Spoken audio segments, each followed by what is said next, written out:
তার নাম মহেশবাবু। বয়স 38। 4 বছর হলো তার সঙ্গিনী পরপারে পাড়ি দিয়েছে। 3টে ছেলে। ছেলেরা নিজেদের কাজে কর্মে ব্যস্ত। বড় ছেলে ছাড়া কেউ বিয়ে করেনি। কাজের লোকজন বাড়ির কাজ করে। মহেশবাবুর কামশক্তি থাকলেও তার কোনো উপায় নেই। চায়ের আড্ডায় আর মদের দোকানে তার দিন কাটে। মহেশবাবুর বাড়িটা রাস্তার ধারে। রাস্তার আশেপাশে বলতে একটু দূরে দূরে অন্য সব বাড়ি। সব মিলিয়ে বলা যায় যে তিনি নিরিবিলি জায়গাতে থাকেন। একদিন সকালের দিকে এক যুবতী মেয়েকে দেখে মহেশবাবুর কামদেবতা যেন হাতছানি দিয়ে ডাক দিল। মেয়েটি তার চোখের সামনে দিয়ে হেঁটে হেঁটে যাচ্ছে। মেয়েটির পরনে শার্ট স্কার্ট উড়ু। এত চকচক করছে যে পাগল করে দেওয়ার মতো।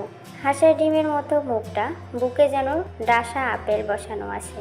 পাছাটা বেশ সুন্দর, আহ্বান করতেছে। মেয়েটি তার নিজের গন্তব্যে চলে গেল। এদিকে মহেশবাবু মনে মনে ভাবল, ছি, এই মেয়েকে নিয়ে আমি কী ভাবলাম। সেদিন রাতে মহেশবাবু ঠিকমতো ঘুমাতে পারল না। তার স্ত্রী গত হয়ে যাওয়ার পর আজ তার প্রথমবারের মতো মনে হলো যে একটা সঙ্গী দরকার। পরদিন সকালে এক অজানা আকর্ষণ তাকে রাস্তার দিকে টানছে। মহেশবাবু বাড়িতে থাকতে না পেরে রাস্তায় অনেকক্ষণ ধরে দাঁড়িয়ে রইল। বেশ কিছুক্ষণ পর মেয়েটিকে দেখতে পেল। বন্ধুরা, সেই মেয়েটি হলাম আমি। আমাকে আসতে দেখে মহেশবাবুর কৌতূহল জাগলো যে কিছু একটা বলবে। যেই আমি তার কাছাকাছি আসলাম, অমনি বলতে শুরু করলো, এই যে নিবেদিতা, তোমার নাম কি? আমি বললাম, আমার নাম শ্রাবন্তী রানী। বাড়িতে সবাই রানী বলে ডাকে। মহেশবাবু বলল, তোমার মা কি বলে ডাকে? আমি মন খারাপ করেও মাথা নিচু করে বললাম, আমার মা নেই। মহেশবাবু বলল, আহ ভগবান, তা তুমি কোন ক্লাসে পড়ো? আমি ক্লাস 10-এ পড়ি। এই বলে আমি কোমর দোলাতে দোলাতে চলে গেলাম। আমি মহেশবাবুর মেয়ের বয়সের, তাই তিনি কি বলবে আর কি করবে ভেবে পাচ্ছে না। এমনভাবে প্রতিদিন টুকিটাকি কথাবার্তা চলতে লাগলো।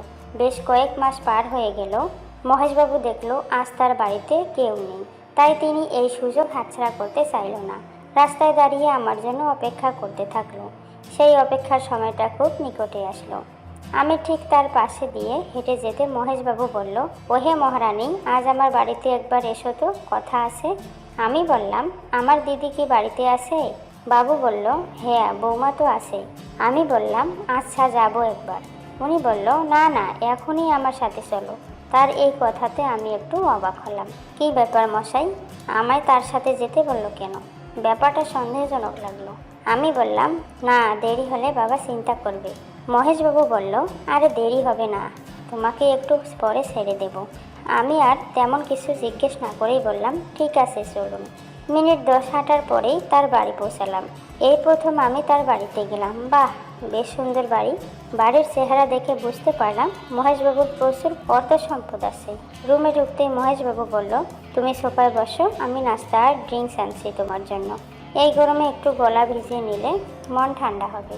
আমি বললাম, ঠিক আছে, কিন্তু আমার পিস্তা তো দিদি কই? উনি বলল, আছে, পাশে কোথায় যেন গেছে। আমি বললাম, ঠিক আছে, যা করার জলদি, আমার দেরি হয়ে যাচ্ছে। ওদিকে মহেশবাবু ড্রিঙ্কসে এনে বলল, নাও, এইটুকু খেয়ে তুমি চলে যাও। আমি এবার সরল মনে খেতে লাগলাম। মহেশবাবু টিভি চালু করলো। দুজন মিলে দেখতে লাগলাম। একটু পরে আমি বললাম, আমার মাথাটা কেমন যেন ঘুরতেছে। মহেশবাবু বলল, এই তীব্র রোদে হেঁটে আসলাম তো, তাই হয়তো তোমার মাথা ধরেছে। ঠিক আছে, তুমি আমার কাঁধে মাথা রেখে টিভি দেখো, একটু পরে ঠিক হয়ে যাবে। ওদিকে বাড়িতে কেউ নেই, শুধু একটা কাজের মহিলা আছে। সেও আবার বাহিরে গরু ছাগলের খাবার দেয়া নিয়ে ব্যস্ত। এদিকে আমি আর মহেশবাবু রুমের মধ্যে বসে আছি। পাশের বাড়িগুলো বেশ তফাতে।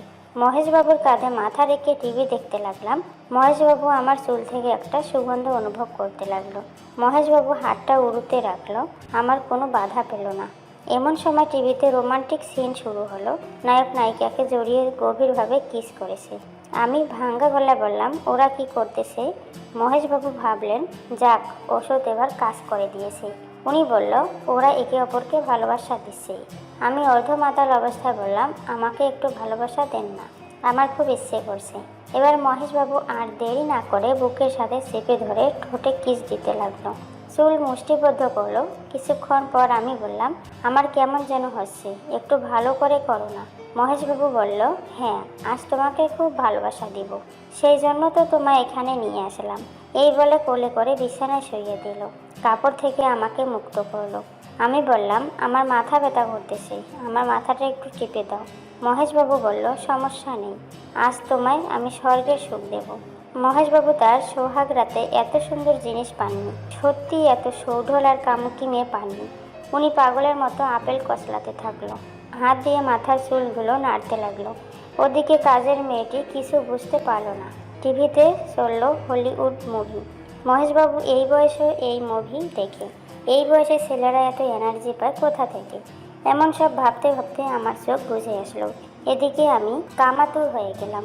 মহেশবাবু একবার বাহিরে গেল, বাহিরে কে যেন ডাকলো, তাকে বিদায় দিতে গেল। এদিকে আমি সোফাতে পড়ে রইলাম। জীবনের নতুন সুখ আর উত্তেজনায় ছটফট করতে লাগলাম। ফিরে এসে আমার মাথার কাছে বসলো। এবার মহেশবাবুর মাথাটা এমনভাবে চেপে ধরলাম যাতে কোনো মতে পালাতে না পারে। আমার মুখে চুমু দিতে দিতে বলল, এবার তোমায় আসল সুখ দেব।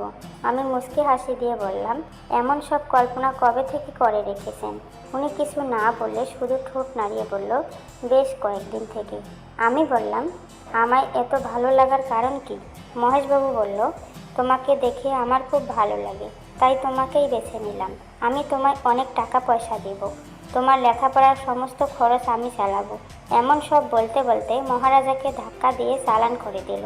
জিভ কামড়ে ধরে থাকার জন্যে আমি আওয়াজ করতে পারলাম না, কিন্তু আমার চোখের কোণে জল এসে গেল। মহেশবাবু মিনিটখানেক আমার গাল আর মাথা চেপে ধরে রইলেন, গাল আর ঘাড়ে চুমা দিতে লাগলেন, আর মিষ্টি মিষ্টি কথা বলতে থাকলেন। তার দুই ছেলে থাকে দেশের বাহিরে, তার বড় ছেলে আর বউকে নিয়ে এখানে থাকেন। পাশে কেউ না থাকায় তিনি একাকিত্ব অনুভব করেন।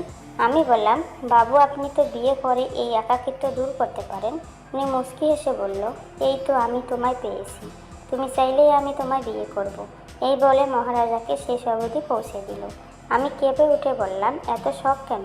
এই বয়সে আমার মতো একটা মেয়েকে বিয়ে করতে চান?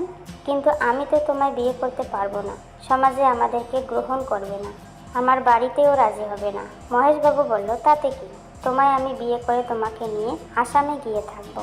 সেখানেও আমার আত্মীয় আছে, আর ওখানেও আমার বেশ জমাজমি আছে। তুমি চাইলে ওগুলো তোমার নামে লিখে দিব।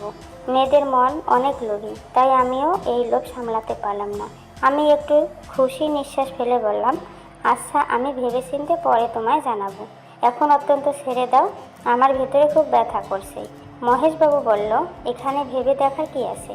তুমি যদি চাও আজকে আমরা অগ্নিকে সাক্ষী রেখে পুরোহিতকে ডেকে এনে বিয়ে করব।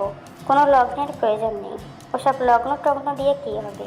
রাধা কৃষ্ণ যখন প্রেমে বিভোর ছিল তখন কি তারা কোনো লগ্নের অপেক্ষা করেছিল?